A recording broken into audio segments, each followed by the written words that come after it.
Good afternoon, everyone. Hope everyone's doing well. Thank you so much, Angie, for the introductions. And before we begin, just a quick shout to the staff at ADS who have, helped us get organized for this. Shalia Fox and Christina Bryant. A round of virtual applause for them for all they do. So I wanted to begin by offering some historical context to the things that we've seen over the past 2 months. There have been a lot of discussions about whether or not what we're seeing in terms of this urban unrest is game-changing, what difference it makes, how it advances things, how it might actually do the opposite and take us back as opposed to forward. And rather than just speculate, I thought some historical context would be useful. So I'm going to do that for the next 10 or 15 minutes before hearing from my colleagues, Drs. Gordon and Farmer. Okay, so I want to begin with a quote from Dr. Kenneth Clark, circa 1967. And for those of you who know who or don't know who Dr. Clark is, he is the only African-American president, was the only African-American president of the American Psychiatric Association. And he was also the lead researcher on the so-called doll studies that were used during the Supreme Court case Brown versus Board of Education to show the psychological and emotional impact of segregation on African-American children. That study essentially presented 2 sets of dolls to Black children, and the children identified positive values with the white dolls and not the Black dolls. And this was the kind of incontrovertible data that Dr. Kenneth Clark introduced to show the psychological impacts of segregation. Well, Dr. Clark says, as he witnesses the dozens of urban unrest events that take place in 1967, that the wonder is that there have been so few riots. And what he's suggesting here is that the problem of American racism, the problem of American segregation, is one that should have produced many more so-called riots than we've seen. And to him, it's a wonder that more haven't happened. And I want us to keep that in mind when trying to understand what happened during May and June of this year. What Dr. Clark was talking about in particular was the 164 documented so-called racial disorders that took place in the first 9 months of '67, most of them occurring between June and August. So 53 years to the date of what we saw following the police killing of George Floyd. However, out of the 164 documented racial disorders, only 8 were considered major disorders by the federal government. And it defined major disorders in its landmark study known as the Kerner Report. The major disorder wasn't about the death toll or the amount of destruction. Those weren't the defining features, but rather the way in which masses of people were able to outnumber and outmaneuver the authorities over multiple nights. So when we think of major disorders, we want to do, the death count. We want to see how many millions of dollars in property damage was incurred. But the major disorder was really about the ability of masses of people, most of them unaffiliated organizationally, coming together to create disturbances over multiple nights that local authorities cannot keep under control or contain without the help of outside forces. That was really the defining feature of the major disorder. In other words, the major disorder was defined not by destruction, but by the levels of organization, the organizing capacity of masses of people, most of whom came from all walks of life, although it's true that the majority of those who participated in what we could consider more violent tactics, burning, looting, and vandalizing, were mostly young men. Okay. We might think of those who participate in major disorders as organized but not organizational, right? They come from all different walks of life again. And there were only 8 major disorders in '67. Out of the 164 events that were accounted for, only 8 rose to the occasion of a major disorder. And those 8 are listed here, with Newark and Detroit being the most severe in terms of seeing the most number of deaths and destruction. But when we look at the other 6, there was only 1 death, 1 casualty among protesters among the other 6. So again, we don't account for major disorders by looking at destruction or death toll. We look at rather the capacity of different groups of people to outnumber and outmaneuver the police. So to put today's events in historical context, there have been more major disorders since the police killing of George Floyd on May 25th of this year than there have been in the past 50 plus years, okay? We saw more in the span of 10 days than we saw in 53 years following the police killing of George Floyd. And, you know, the ones that we might remember, for those of us who've, you know, been around for the past 20 years, we might remember, obviously, Baltimore in 2015, Ferguson in 2015 and 2014. Those were the 2 other major disorders of the recent period. And then before that, it was 1992 and Los Angeles. So that's how few and far between major disorders are. And to see more events of this nature in the past 2 months than we have in the past 50 plus years is impressive. So here's an image of Minneapolis, July 67. It was one of the major disorder cities, okay? And it took place in northern Minneapolis, which is historically a white immigrant ethnic community that then became majority Black during the post-World War II years. And here's an image of Minneapolis in June of 2020. Okay, so 53 years later, Minneapolis is still burning. It's still a site of a major disorder. There are key similarities between what happened in 67 and what happened in 2020, what's happening in 2020. And I've listed out a few of them for our consideration. First, there were no outside agitators. Despite the authorities claiming that the unrest was led by, fomented by outsiders and not by Black residents, that's not true. The rebellion was led by Black residents.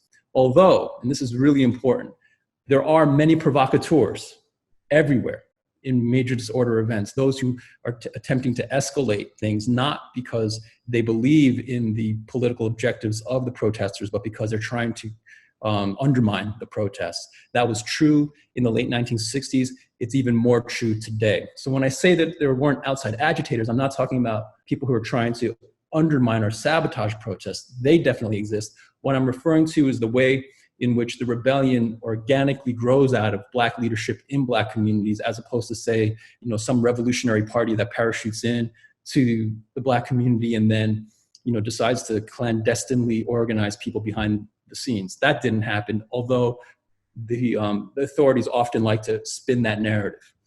The other key similarity is that there were relatively few deaths and casualties among protesters and police, for that matter.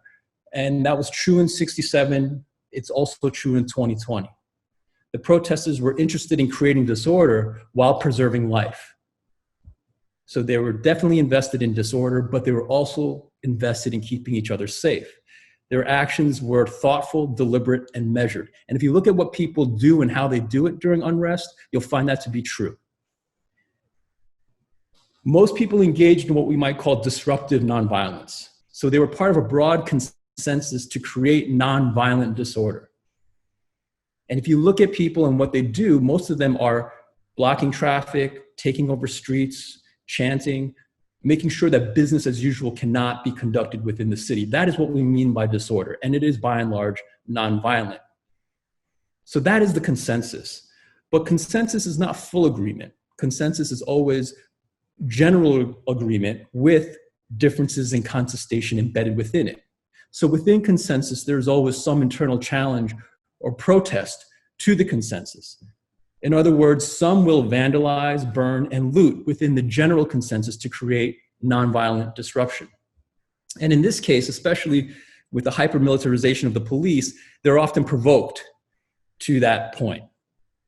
But even though some engage in violent tactics, the consensus still holds, meaning that their violence isn't a statement against the general consensus. It's part and parcel of that consensus if we understand consensus to be not full agreement. In other words, nonviolent and violent tactics coexist during a major disorder. And that's what's really important to understand, because so much of the current public discussion pivots on whether or not we're for violence or against violence. But to be honest, those who participate in urban unrest are not defining themselves in such strict terms, okay? They may not engage in each other's tactics, but they're still part of the general consensus. All right. There are also key differences between what happened in '67 and what's happening today. The main difference is that the site of unrest has shifted. Whereas 50 plus years ago, much of that action happened within the Black community. Today, it's happening outside of the center of Black neighborhoods, or what were once historically Black neighborhoods, owing primarily to Black displacement and gentrification, as well as the dispersal of the Black middle class during the post-civil rights years. In other words, whereas North Minneapolis was the site of the '67 unrest, which was a Black neighborhood that was ensconced within a white, ethnic, mostly Jewish immigrant commercial district, today, most, if not all, of the urban unrest activity in Minneapolis is happening downtown or other commercial centers that are not adjacent to the Black community. Or there isn't just one Black community to speak of, one main one, or two main Black communities. The Black community has been dispersed, and as a result, the site of unrest has shifted. And it follows then that many of the protesters are non-Black, right? Whereas self-determination meant something during the 1960s, when the ghetto was larger, more class heterogeneous, as well as bound. Today, that Black community is dispersed, and as a result, the unrest involves people of many different backgrounds. And you see that in the footage of who's taking over, say, who's looting Target, or who's taking over the police precinct. The other key difference is that the police are far more militarized today than they were 53 years ago, which makes the events of the past 2 months all the more remarkable. The fact that people are able to do this, despite the fact that we have millions, if not billions of more dollars invested in surveillance and anti-riot measures, is remarkable. And maybe that has something to do with social media, the capacity of different groups of people to come into quick consensus and coordination because they're connected in real time via social media. Okay. But then there are some things that are both similar and different. And I'll borrow from the scholars of the blues, or maybe it's just Amiri Baraka. I can't remember who coined the term, the changing same, but things that are both similar and different. And I would say that the key thing that's both similar and different from today and 50 plus years ago is what people are actually protesting and why they're protesting. In other words, the political thought, right? The intellectual history of urban insurrection. What is it that people believe? What are their politics?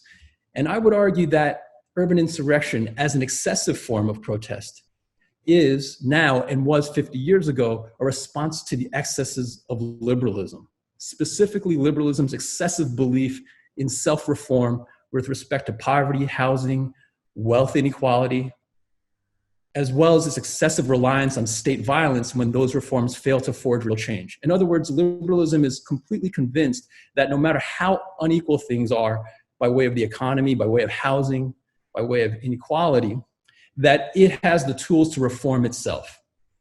And while we might not think of liberalism as extreme, we think of, Jim Crow as extreme. We think of fascism as extreme, and rightly so. We never think of liberalism as extreme, but if you think about it, it's a rather extreme thing to constantly believe in your capacity for self-reform, even though all the data show that you are moving to more and more inequality. And yet liberalism is confident that it can correct these things, it can self-correct. That's extremist behavior. That's extremist political thinking. And when those changes are not realized, what it does is it relies heavily on state violence, mass incarceration, the hyper-militarization of the police. When people engage in urban insurrection as an excessive form of protest, they are responding to the excesses of liberalism. At the same time, though, they're invested in liberalism. It's not like they've given up on it, right?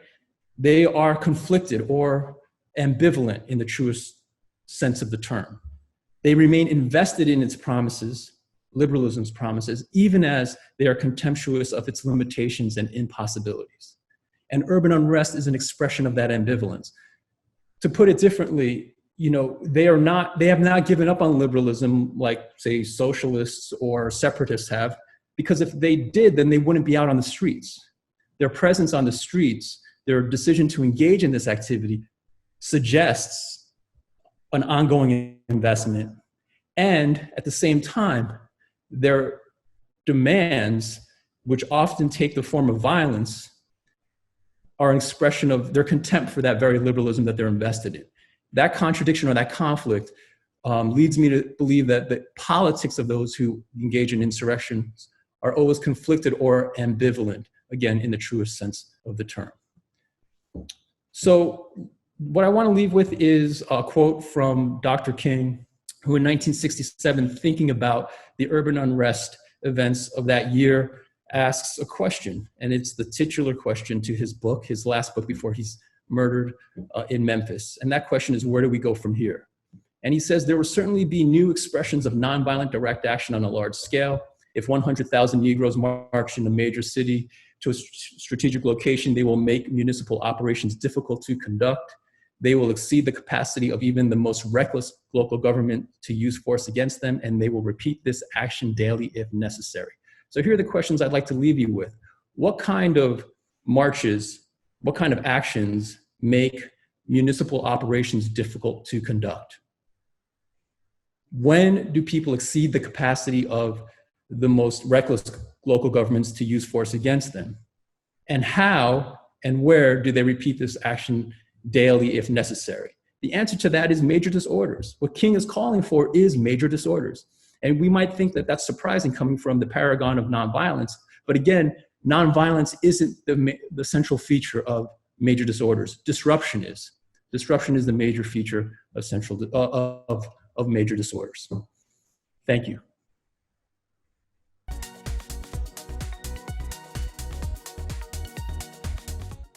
Thank you, everyone, for having me. As it was mentioned briefly before, I'm a historian of Black women's history and social protest. So I'm going to talk about a couple of things today. I'm going to talk about the rise of Black women, particularly young Black women, as the leaders of these social protests.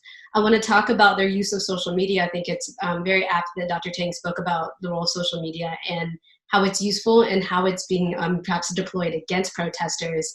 And then I want to end with a little bit about how historians and archivists are thinking about capturing this moment that is happening on social media and also offline in ways that are ethical and keep Black women at the heart of things.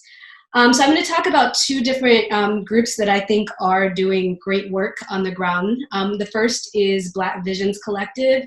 It's run by a woman named Candace Montgomery. But this was a group in Minneapolis where, it's kind of seen as ground zero for the George Floyd protests that popped off this summer, as a group that was already pushing for the defunding of police as a partial demand for the actual abolition of police. And before even this summer, they had worked to get over $1 million shifted away from the police budget and into social programs, which is one of, like I said, kind of the intermediate demands of abolitionists. And it is not an exclusively Black women's organization, but it is largely run by Black women, and is an example of the ways in which folks on the ground, particularly grassroots run organizations, are really at the forefront of this particular movement. Another one I want to bring to everybody's attention is the Teens for Equality in Nashville, Tennessee, which also happens to be where I grew up. And this was a group of high school students who created and organizing a march that was 10,000 people strong, largely by social media.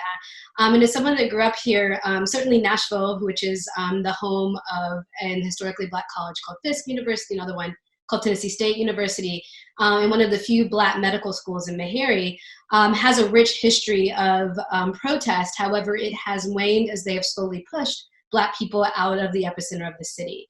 So it was really great to see this level of protest and these four young women pull everybody together. And they weren't necessarily part of a particular organization, as it were, that existed, but rather were friends, and then also used their social media profile and advantage of the particular moment to garner people in Nashville into the streets.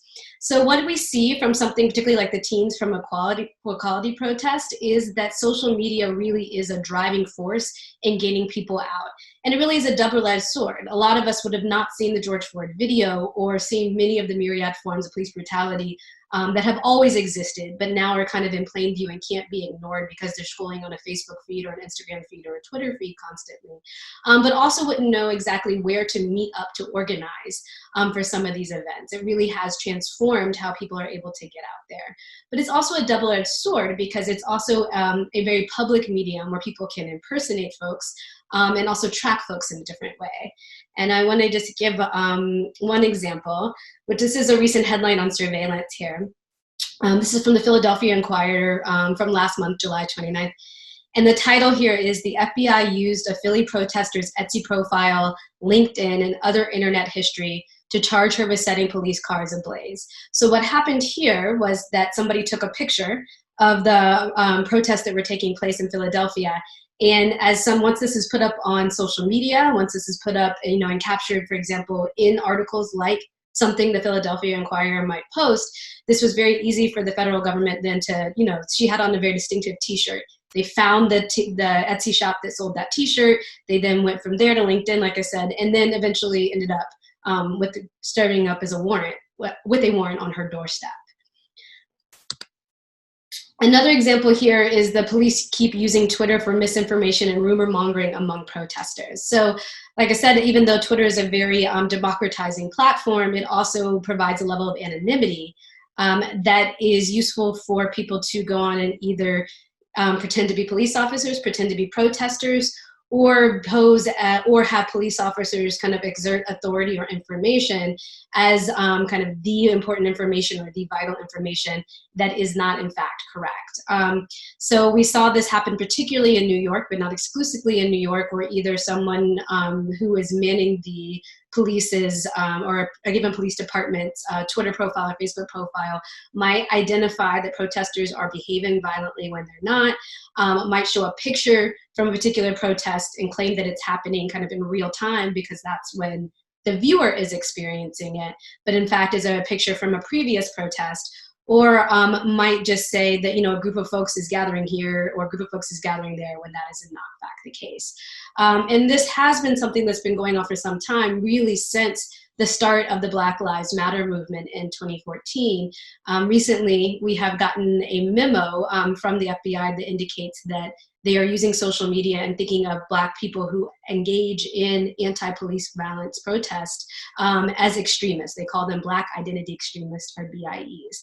So the ways in which you see the police operating or the federal government or FBI operating to try to squash these protests is under the auspices that this kind of violence or demand for one's rights or one's humanity is a form of extreme protest.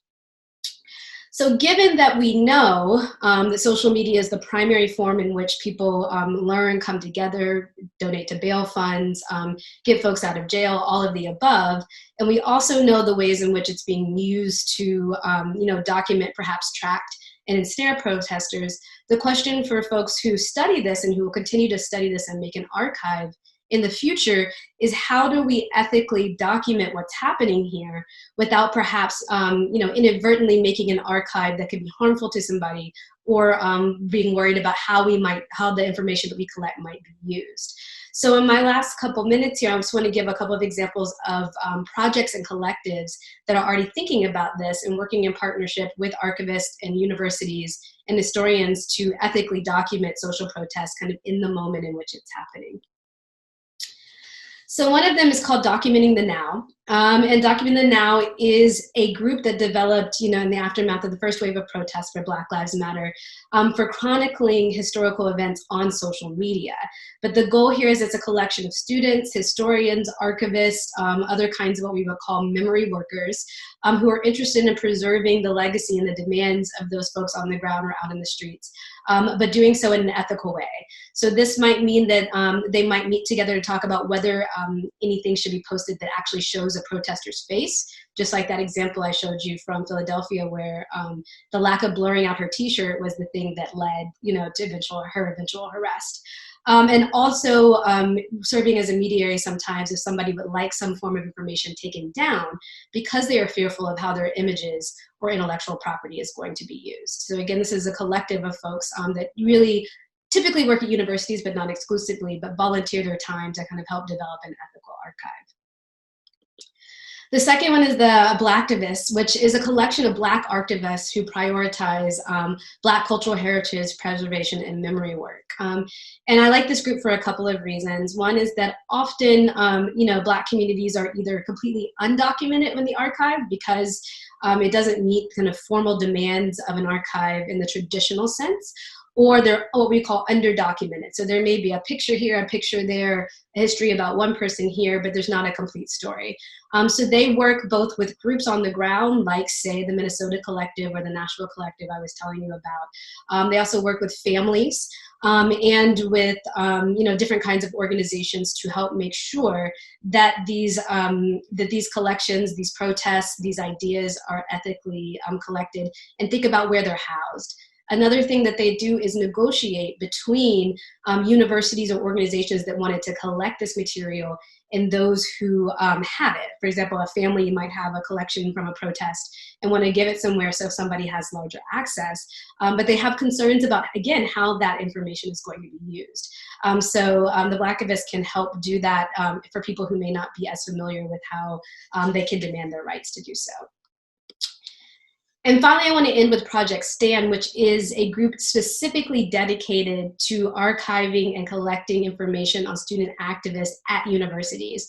Project STAND is less one group like the Documenting the Now or the Blacktivists, but rather a consortium of archivists at different schools that are invested in the ethical collection of student activism. And you can think about why this is important for several fronts, some of which I think Dr. Gordon will get into.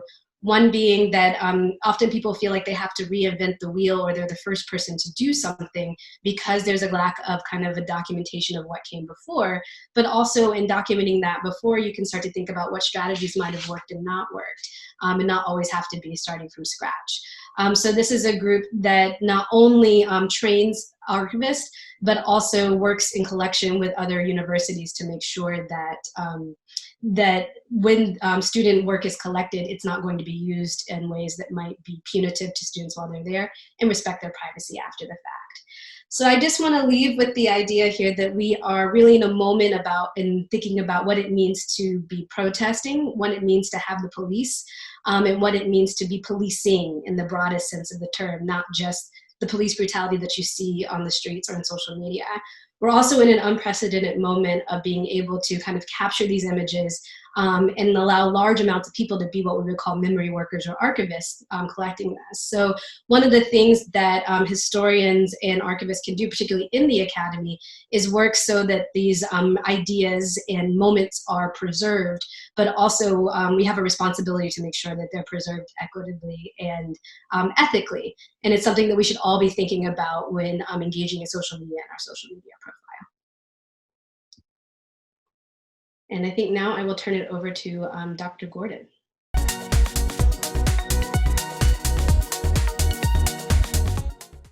Both Eric and Ashley's presentations kind of set mine up nicely, and I'll be quick because I know people want to ask interesting questions of all three of us.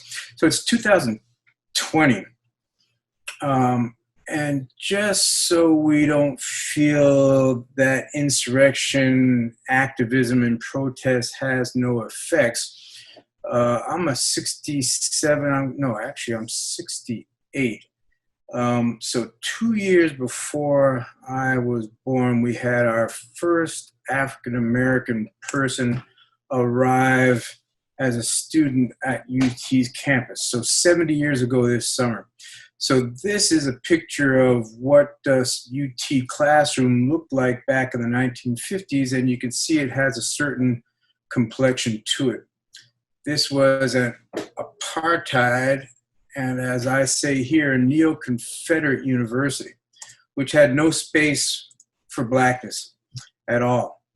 And yet, there's now here on campus an African African Diaspora Studies department and a center and a policy institute and an Ashley Farmer and actually an Eric Tang in a Black Studies operation. So things have dramatically changed, and things have dramatically changed because over the course of the last 70 years or a little bit more, there has been a series of racial eruptions in this country which opened up space for change, not total change. In other words, anti-Black racism continues to exist in this country as it did when we started or when this story started, but there have been changes in the way it manifests itself, and there have been changes in the way in which our spaces contain or exclude racial others.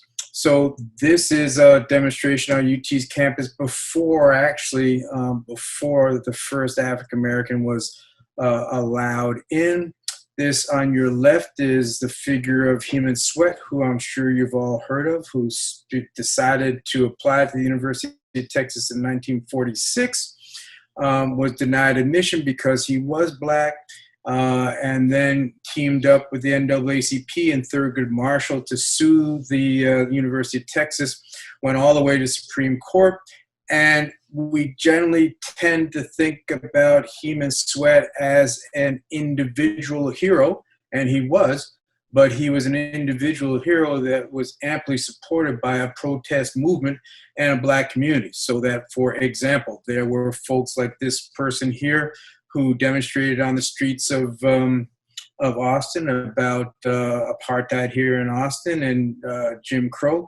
There were families who hosted in East Austin the various litigators, including Thurgood Marshall, who came through and spent large amounts of time here. So there was a large-scale community mobilization in favor of the desegregation of the university, such that this young gentleman here, John Chase, who was the first Black person to graduate from the architecture program and the second Black person to register for class here in the summer of 1950, first summer session.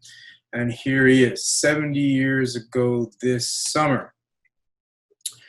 However, allowing Black folks in as students, first of all, it was only graduate students who were allowed in, because the argument was that there were not comparable professional universities or programs where these students could study, and so therefore the university was forced to have them enter.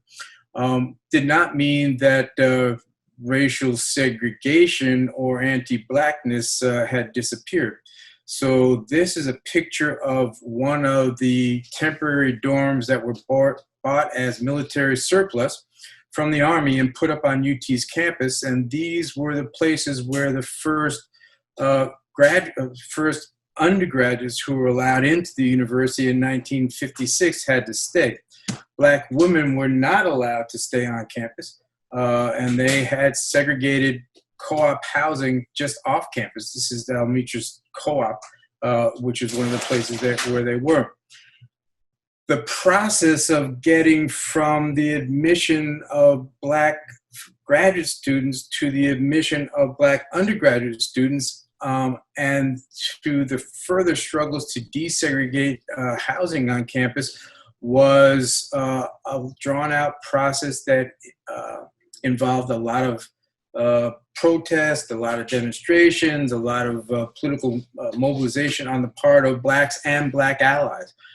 In the face of some danger. And this is a newspaper article from '61, I believe, which is reporting a particular instance of a bombing at the YMCA where some of the folks who were protesting against segregation at UT's campus were staying. That brings us, that history of protest and organization brings us to 1964, finally, when there were some major breaks in terms of segregation here at the University of Texas, with the first Black tenure-track faculty member hired, the desegregation of the university dorms. This is a picture of Dr. Ervin S. Perry, who was the first tenure-track faculty member hired in 1964 in the engineering department. And this is a picture of the sit-in in Consolving, which eventually broke down the segregated housing on UT's campus. This was also in 1964, before the university relented and desegregated. So this is a sit-in. Let's go through. Now, those movements from the 50s through the mid-60s here on this campus were associated with the civil rights movement and a certain kind of nonviolent sit-in and desegregation, et cetera. But by the time we get to 1968 and 69, the country has another kind of racial eruption in which Black folks are not just, or not even, agitating and protesting and demonstrating for integration. We're thinking about the possibilities of autonomy. And one of the big aspects of the Black Power movement was the Black Studies movement. This is a picture of a demonstration in San Francisco when students and others closed down the university in 1967 and 68, with the ultimate result being the creation of Black Studies programs and ethnic study programs at San Francisco State. That then opened the floodgates, and even in places here in deep Texas, Black students and others began to make similar kinds of demands. So this is a newspaper article from the Daily Texan from, as you can see, 1969, in which this is African American for Black Liberation. I believe it's Afro-Americans for Black Liberation. These folks were asking for, they had 12 demands, and some of those demands were for Black Studies department. They also wanted the LBJ library to be turned over to Black people as a cultural center. That didn't happen.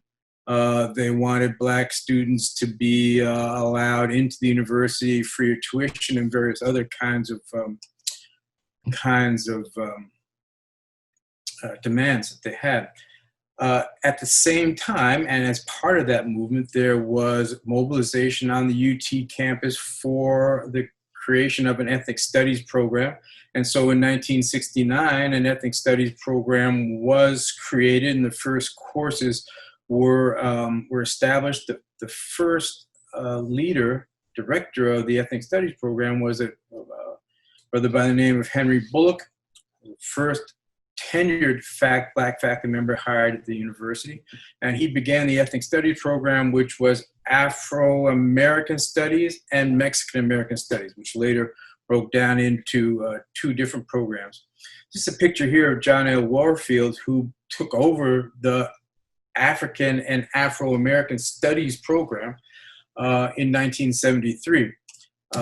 He was someone who had some very strong Black Power-based principles that he brought to bear for the Center for Afro and African and Afro-American Studies. And they included strong participation of Black students on UT's campus in the Black movements in Austin. So this is Dorothy Turner, who was one of the most important kind of Black Power leaders in Austin, who teamed up with Doc Warfield, and their co-conspirator in all this was Ms. Overton. And they did such things as create KZI, which remains one of the only Black-run public radio stations in the country. And that really kind of ushered in a 2 or 3 decade era of Black protest on campus, including anti-apartheid shanties on the West Mall, the creation of what's now called the MEC, which is a place for both Black and other student organizations to come together. The whole Pride movement in 1990s, which people should know about. The creation of the Malcolm X Lounge, which is over there in the Jester building. And even the creation of the Asian American Studies program comes out of the kind of activism that was centered around both Black students and the Center for African American Studies. So here are some of the other kinds of things that folks, or activism that folks were involved in. It was Black student activism that also got us the Martin Luther King statue on campus. There's a picture of the Malcolm X Lounge. And that whole 70-year history of protest and demand and activism really culminates in the presence of Black studies here today at the University of Texas, which is the largest Black studies department of its kind in the nation, the only one with a Policy Institute, the only department of its kind in the state of Texas, and one of two, actually I think now three, or maybe even four programs in the South or Southwest that have a PhD, but we were the first. So while anti-Black racism continues to be a key issue, and it seems like in this nation, and it seems like we never make any progress, I don't make the claim that Black activism has necessarily led to progress, but it certainly has lent or meant change. And it's changed this university, I think, for the better in many ways. We still got a ways to go.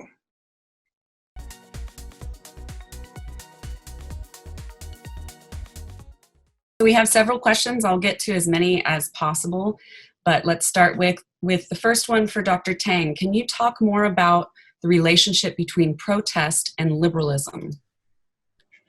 Sure. And thank you, Gail, for the question. The relationship between what we're seeing right now, urban unrest and the major disorders, and liberalism, has to do with the way that protesters are challenging what I call the extreme or excessive politics of liberalism. And I'm going to link here an op-ed written by Representative John Carter, who represents, I think, North Austin. And he wrote this in the Statesman. And in this op-ed, he calls for not defunding the police, but for, and I'll read the quote from the op-ed, to increase training in areas like de-escalation of force, because well-trained officers are more adept to addressing split-second decisions. I'm quoting him. As well as improving community and police relations to rebuild trust through open dialogue. This means police should interact with the community outside of law enforcement situations. And finally, there should be a special focus on hiring officers from within a community first, so the police force reflects the community they serve, and they are surrounded by people they're sworn to protect even when off duty. So when I read that, it doesn't sound like excessive or extreme political rhetoric, but here's where the excess comes into play. All of those things have been tried.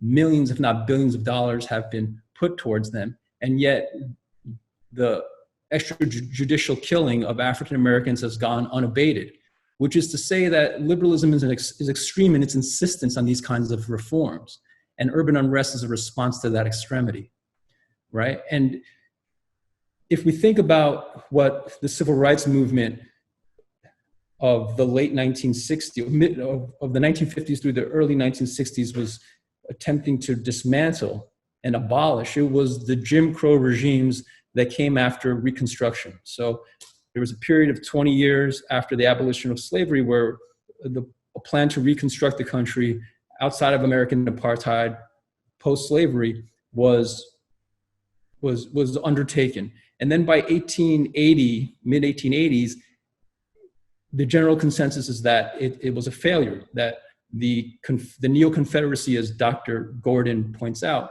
won. And for 70 plus years, through most of the 20th century, until the Civil Rights Act, we were struggling against that Neo-Confederacy, that Jim Crowism. Overlapping with that, though, was a struggle against this other regime that also rejected Jim Crowism, and that was liberalism, that thought it could make all these reforms, mostly market-driven, to dismantle racial inequality. But instead, what happened was racial inequality overlapping with class inequality only exacerbated. And this urban unrest of 1967 and of 2020 is a response to liberalism, not the Jim Crow regime, although there are moments of overlap, but it is a distinct response to this other 70-plus-year-old regime, and that is the regime of liberalism.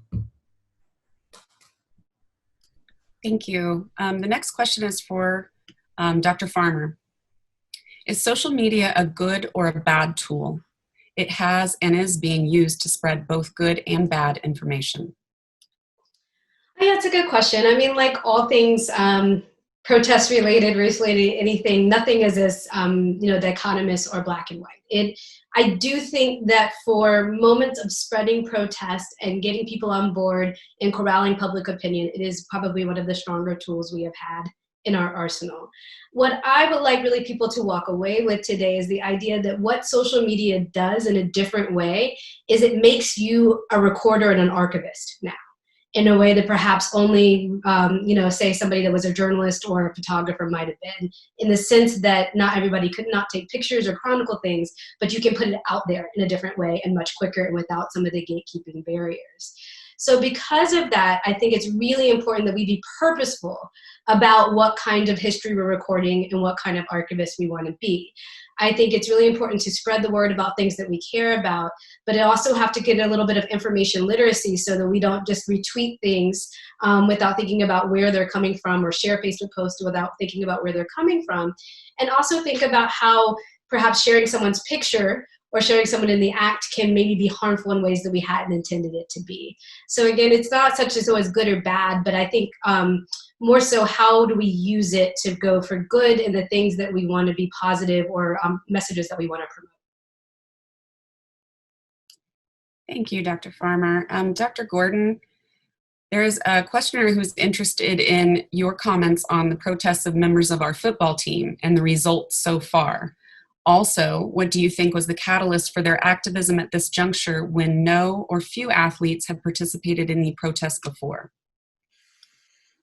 Well, first of all, it is true that the participation of athletes, college athletes, in protests has not been as common as the participation of kind of students in general.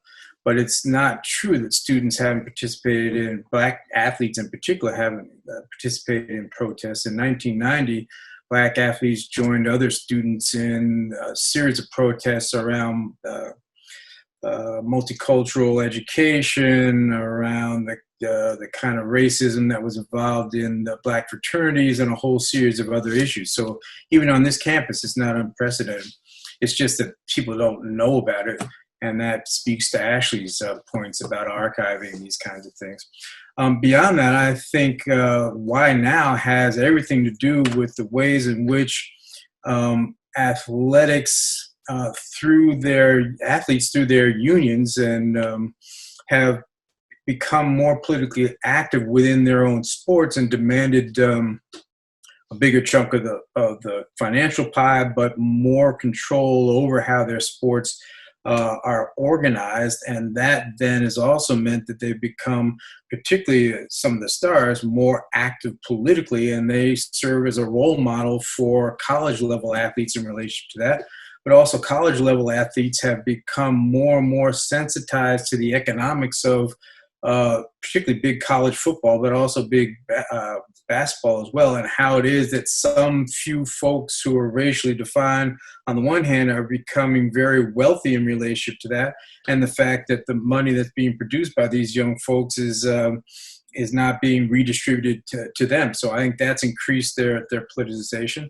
And then you also have to recognize that in the current situation, is others who are also increasingly politicizing athletics. So the response of our president to Kaepernick, Colin Kaepernick, had everything to do with people being forced in some sense to choose sides, and then the increasing kind of bipartisan polarization of the country, which has placed Black people and other people of color in one camp, and some of whiter and more white supremacist than white nationalist folks on another camp, has really increased the kind of the fault lines and forced people, including athletes, to pick sides and become vocal on their own behalf. So that would be my long answer to that question.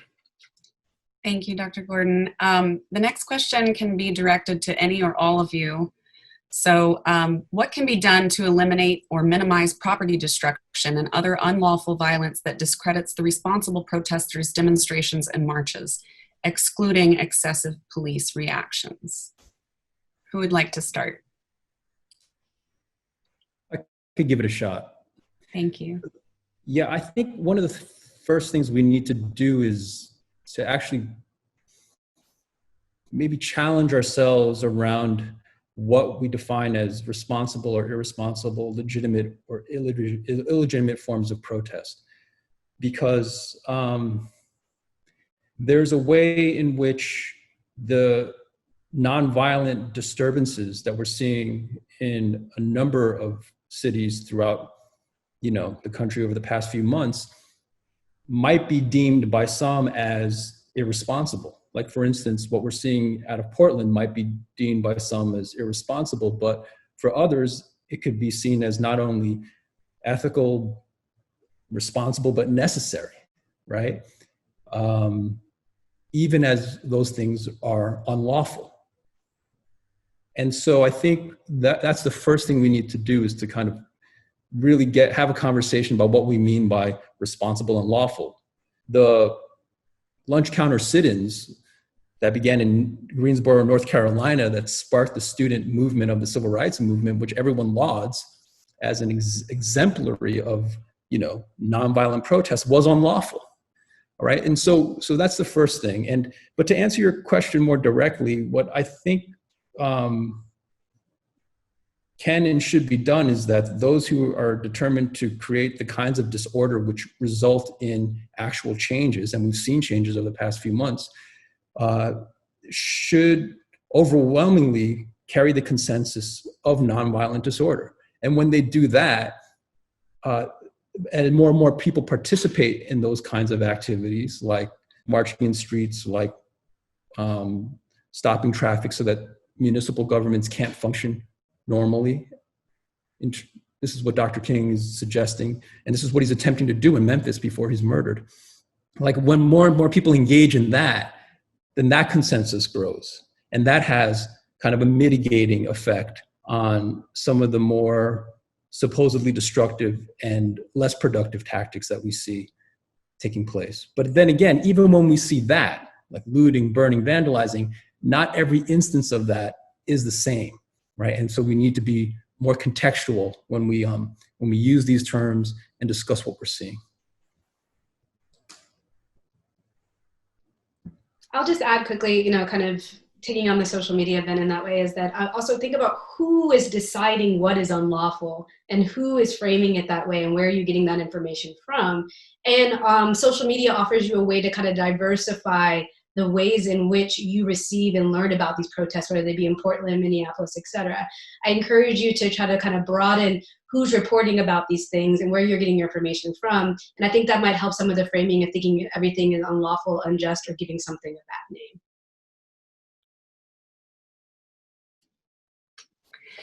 Thank you. And thank you everyone for sending your questions in. We're not going to have time to get to everything, so I will end by asking this question to each one of our speakers.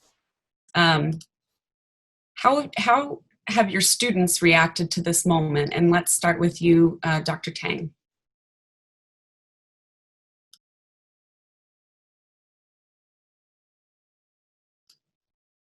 Dr. Tang, you're on mute. Okay. My students have responded to the moment by wanting to learn more. I mean, I'll just be real direct about it. I ended my class right as the killing of George Floyd took place, and students from my class, which is about urban unrest, immediately emailed me with a whole bunch of questions about how they can talk to their families and friends about the moment. So I organized a Zoom session I thought maybe a dozen would show up. 150 showed up, including students from other classes. And it just showed me that students are hungry for this conversation, that it's not just about, their degrees, but it's about really understanding this moment and what's similar and what's different. So a lot of what I presented today was inspired by what my students asked for. Thank you. Dr. Farmer?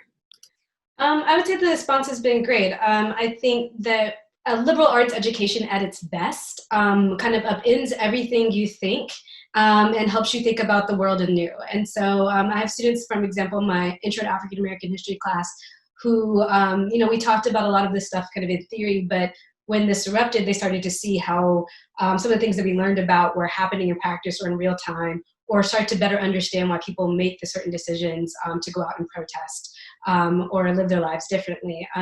So I think that it's a moment in which they're very curious about how to understand what's happening, but also looking for kind of readings and tools to help understand what's happening. But also, many of them are leading these efforts and these fights, much like the girls that I showed you in Nashville. So that makes me feel very optimistic. Thank you, Dr. Farmer. And Dr. Gordon, did you have anything to add? Well, my students, or many of my former students, I've been around a long time, so I got a lot of those. What that I know that they've mostly focused in on is the aspects of UT history and UT landscape that I've taught about in my classes. And so a lot of the folks who bombarded, including athletes who bombarded the president with demands about Painter Hall and RLM and Eyes of Texas and all that, are students who found out about that in my classes and felt somehow that symbolism was important to try to address in the current conjuncture.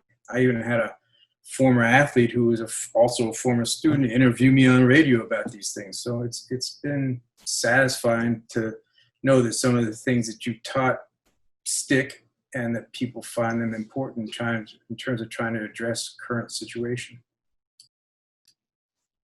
Thank you all. Thank you, Drs. Farmer, Gordon, and Tang, for sharing your important work with all of us and for embodying the idea that what starts here changes the world.